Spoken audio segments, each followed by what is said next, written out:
Hey guys, welcome back to TechMan. Today, let me show you how to request rating on Facebook Marketplace.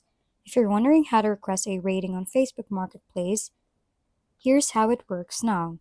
Facebook removed the old request rating button, so you'll need to do it manually. Start by going to your marketplace, tap your profile icon beside the search bar, open your listings, select the item you sold, tap the three-dot menu, choose View Messages. From there, tap Message Buyers, select the person or people you've transacted with, hit Next. You can now politely ask them to leave a review on your seller profile by visiting your marketplace page and rating their experience. This method works best when the built-in request a review option isn't showing up, ensuring you still maintain trust and good standing on Marketplace.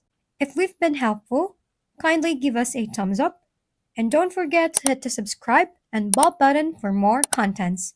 For any questions and suggestions, comment down below.